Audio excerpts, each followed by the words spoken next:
আর আমি আপনার মিত্র, আমি আপনার পুত্র মাতা। আমি সেই যে অশ্বত্থামাকে অভিশাপ দিয়েছি, আর আমি সে যে ওই অভিশাপ ভোগ করছি। দুর্যোধনের জঙ্ঘা ভাঙার আর্তনাদ আমারই ছিল মাতা। আমি জীবনভর মাতাদের আশীর্বাদ গ্রহণ করেছি, তাই আজ আমি বাসুদেব কৃষ্ণ মাতার অভিশাপকেও স্বীকার করলাম। আমি আপনাকে কথা দিচ্ছি মাতা,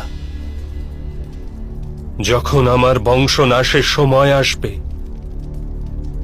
তখন আমি প্রথম সুদর্শন চক্র দ্বারা প্রহার করব।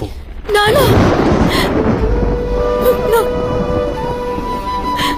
এত ভয়ঙ্কর অভিশাপ কি করে আমার মুখ থেকে নিঃসৃত হলো?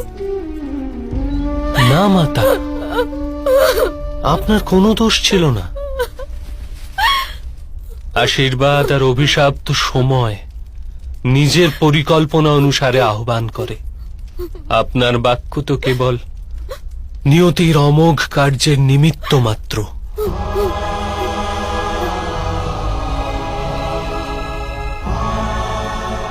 যাদবদের বিনাশও অনিবার্যই।